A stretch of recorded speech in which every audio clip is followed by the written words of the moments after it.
Hey YouTube, thanks for tuning in. Andy here. So this video is going to be a comparison of the X1 Carbon 6th generation with the X1 Carbon 7th generation. So these are both Lenovo ThinkPads, if that wasn't already obvious. So I've had the 6th generation for over a year now. It's my work laptop. So I've been using it a ton, and I've been playing around with the 7th generation that we got in as an evaluation unit for about a week and a half. Unfortunately, I have been moving, which is why I'm doing this selfie style on my smartphone instead of having my normal setup. So I haven't actually been able to get as in-depth as I wanted. I wanted to do a really in-depth comparison of the two. So instead of that, I need to send the unit back. I can't hang on to it forever. So I decided a really simple, not that sophisticated comparison video is better than nothing. So let's get started. Okay, so looking at the exterior of the two X1 Carbons, we do have the 6th gen on the left, the 7th gen on the right. The most obvious and noticeable difference is this pattern that they have printed on the lid of the 6th gen, sort of a carbon fiber pattern, which makes sense for the X1 Carbon. Is that a scratch? It'll buff out. Like I said, this is an evaluation unit from Lenovo, so it's going back. Hopefully we don't get any crap for that.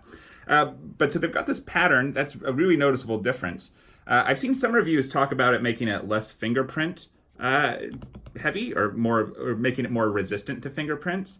That hasn't been my experience that much. I guess it does hide them a little bit better, but if you get in, you can see I've only been using this for a week and a half and not that heavily, and it's pretty mucked up. So this is actually a really good time to mention that I did not clean these laptops up at all. I'm not just trying to gross you guys out, but the soft touch finish is one of the biggest sort of disadvantages, question marks, on the X1 Carbon because it does pick up fingerprints really rapidly. So I wanted to see let you guys see what these look like in a little bit of real world usage. So other than that pattern, not a ton has changed on the outside. If you look, I mean, the new one is lighter, and I think it's supposed to be a little thinner, but I don't know. It doesn't really look any thinner. Maybe the feet are just standing up. They've gotten squished on my other one. I don't know. It doesn't really look much thinner to me. They're both really thin, light, extremely pleasant to carry around. The other difference on the outside, or the one that I noticed the most, is that they moved the power button from being inside under the lid to being on the right side, like you would get on something like a yoga device where it's a 2-in-1 and you want to have that accessible when it's in tablet mode. So that's the other major difference on the total exterior of the device when it's closed. So let's go ahead and open them up next and talk about that. Okay, so one of the challenges that you can see with using a giant window for lighting is that it does cause some glare. Though this is a great example, I'm trying to sort of block it with myself right now, but this is a great example of sort of the downside of glossy screens compared to the matte screen on my 6th gen. So the 6th gen has the standard WQHD screen, 1440p. It's like 300 nits or 350 nits, they say. It's a pretty good screen. I've been satisfied with it. The 7th gen X1 that I'm using has the HDR 500 nit 4K screen, and it really does look great. The colors are more saturated. It gets brighter, but let me move out of the way, and you can see how bad the glare can be. It can be pretty tough. Because I have them both at maximum brightness right now, and I think you should be able to tell that the 7th gen is brighter, but the glare really does have a big impact. Obviously, when you're inside, especially if you're working somewhere with like overhead lighting, much less of an issue, but it is something that you should be aware of if you're thinking about that 4K HDR screen, because the glare is pretty bad in sort of outdoors conditions and really mitigates the advantages that you get from the extra brightness.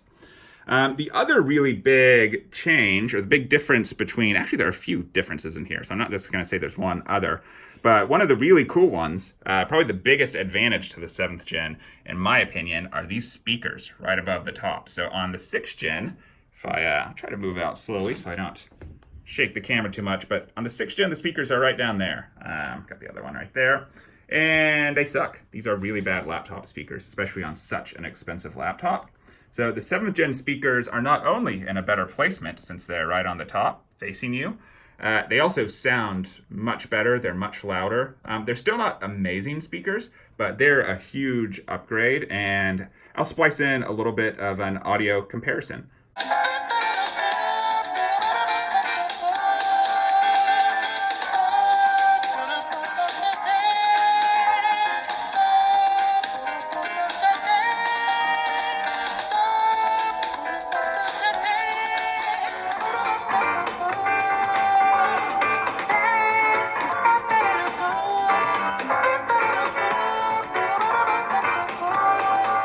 So other than the speaker difference, one of the other ones are, and this is more of a minor difference, but if you're a ThinkPad enthusiast, it might be something relevant to you, is the touchpad and the buttons for the track point. So the track point buttons, we'll see. Let's look at the 6th gen first, actually. You can see the ones on the 6th gen are, they have a texture or a shape to them where it's, contoured, and it's got that little sort of bevel there. They're pretty big. They've got a nice amount of action to them. The new 7th gen buttons are quite a bit flatter. They're actually totally flat, and it's definitely a shorter click. I don't really mind them. One of my coworkers who played around with this first said he thought they were louder, that he had a hard time clicking them silently. But I don't think it's too hard to do if you use a soft touch. So, talking about buttons, the keyboard is lower travel. So let me turn on the back lighting on both of these. I think that will make it easier to see the difference, because you can see a little bit of the backlight bleed on the 7th gen, which does make it easier to tell that the travel is noticeably higher on the 7th gen. So let's move over, that's the 6th gen rather. So let's move over to the 7th gen. And there's not a huge difference there. Let me try and get down even more. But you can definitely see there's less travel. You can feel it, but I really don't mind let me get it off the table. I really don't mind the keyboard on the 7th gen. I've gotten pretty used to it, and it is definitely a shorter travel, and it doesn't feel quite as luxurious as on the 6th gen. But the 6th gen doesn't feel as luxurious as previous generations or something like my T450S. So it seems like lower travel keyboards are the way things are going. And this is a good one. It's still very much a ThinkPad keyboard, and I've had zero trouble getting adjusted to typing on it. So both of these are equipped with the Windows Hello cameras. One thing that's new on the 7th gen is that the Hello camera also includes a Think Shutter. So we will get in so you can see that. And all that is a little slider that allows you to block the camera. I'm getting the glare is making it. There we go. Now you can see it good. So yeah, the Think Shutter, that's a nice inclusion. On the 6th gen, you could only get the Think Shutter if you did not go with the Windows Hello camera. Speaking of the Windows Hello camera, I'm pretty sure this is probably similar for all Windows Hello IR devices, but it works really good in the office and like indoor environments. But like right here where I am, there's just too much light coming in through the windows, and it's just confusing the shit out of it. And neither one of them was able to recognize me with the IR cameras. And I do have that set up, and like I said, it works like amazingly well in the office, just not so much when you bring a little bit of natural light into the equation. Battery life, I guess, is something that I should talk about. It seems pretty similar. I actually, despite the HDR 4K screen, and I've had the brightness turned up quite a bit, I almost want to say that the 7th gen has had slightly better battery life. I've been getting about 7 hours on it. And like I said, I'm not too shy about turning up the brightness a lot of times, though I have been using it a lot like at night, where it's natural to turn the brightness down anyway. So that does help a little bit. But yes, battery life seems very similar, and it may not be a total apples to apples comparison because I have this one, I just have personal stuff on this for the evaluation, whereas this has a bunch of work stuff on it, including like work antivirus software, other stuff that can definitely impact battery life, and also makes it, prevents it from going to sleep, which is kind of annoying. So I have to shut it down anytime I want the battery to not run. Okay, so I think that is pretty much it. I hope this was a helpful comparison video. Oh, actually, there's one more thing I wanted to do. It'll have to be a little bit of a cut because I'm going to have to set up something different for it. But I posted to see if anyone had any specific questions about these two on the ThinkPad subreddit, and one question was about fan noise. So I do have one thing I did manage to get unpacked was my Zoom H1N microphone somewhere. So I'm going to track that down, oh God, can I think of words? Run Prime 95 on both of these off the AC adapter and give you guys a little bit of an audio comparison so you can see if the fan noise, I haven't noticed much fan noise. If anything, I actually think the 6th gen is louder, but I haven't really been looking for that yet. So this will be a good test for me too, and you guys will be able to know if there's a fan noise difference. Other than that, I think that will be the last part of the video, so I won't even talk after that. I'll give my sort of thoughts right here, which is that they're both great laptops. If you already have a 6th gen, there's absolutely no reason to upgrade unless you just like want to get the sweeter screen and you didn't get the HDR screen previous gen. I don't think the 4K really looks any sharper than 1440p on a 14-inch screen.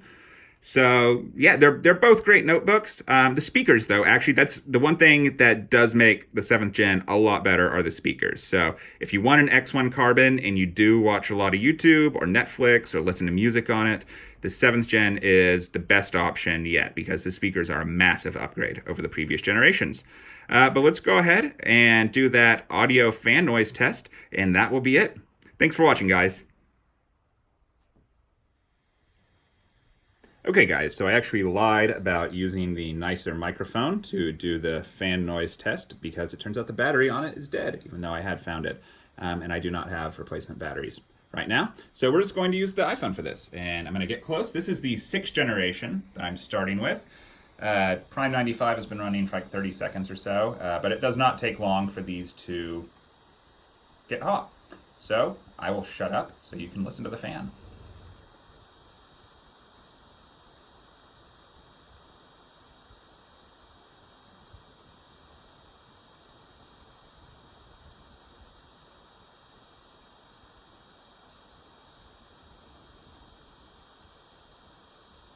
Okay, so sorry about the background noise. I do live right on a road in the ocean, but I hope you were still able to hear the fan there. And now I'm going to stop and get the same test going on the 7th generation X1 Carbon.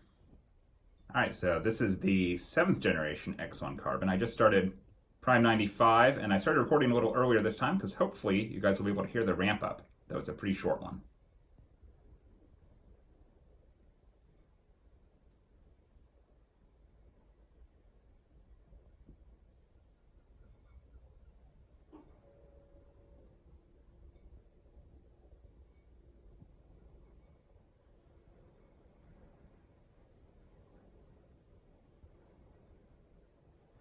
Okay, still no fan noise.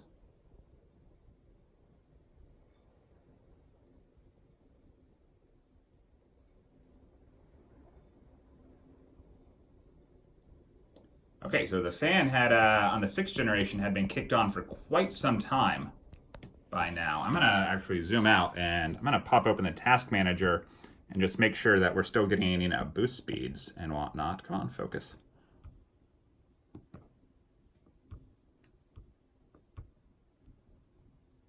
Yeah, we're not running at boost speeds. What the hell? Let's try setting this to best performance, see if that...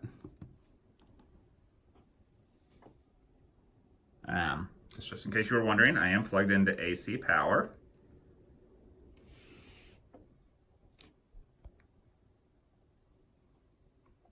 Okay, so, this is not what I wanted to make this video about, but for some reason, I am not getting my boost clock speeds very high up. It's at 2.1 gigahertz. I haven't messed around. Maybe there's some settings in the BIOS on the 7th gen to make it quieter and to limit the boost, because the 6th gen, it boosts up to 4 gigahertz all the time, just doing anything. An email comes in, let's boost up to 4 gigahertz and really process that email super fast. So this is pretty surprising to me that it's not boosting higher. But I didn't have the task manager open initially, and I don't have core temp or anything installed, so I can't actually see the temps. Sorry, this wasn't that great of a test. But yeah, fan noise. So I guess one thing that, at least with this specific unit, we can say about fan noise is that it's tuned to be a lot quieter, because the fan on my 6th generation X1 Carbon kicks in all the time. And the only way I've gotten around that is by using throttle stop to prevent it from boosting at all. Which I have not done on the 6th generation, but it's obviously not boosting very much. I'm getting 100 megahertz boost, though that is obviously paying off big time in fan noise and also heat. So it definitely looks like the 7th generation X1 Carbon. I don't know, the performance, the fact that it's not boosting may be a bigger problem than the lack of fan noise, but I've never actually found 2 gigahertz across 4 cores and 8 threads to be that slow for the type of work that I do on the X1. So hopefully this was helpful, and if you have any questions, I can try to give you an answer, though, like I said, I'm going to be giving the X1 Carbon 7th generation back very soon. Certainly, if you have any questions about the 6th generation, I'll have that one indefinitely. So feel free to ask, and I will do my best to get you an answer. Like I said, hope this helped, and thanks for watching.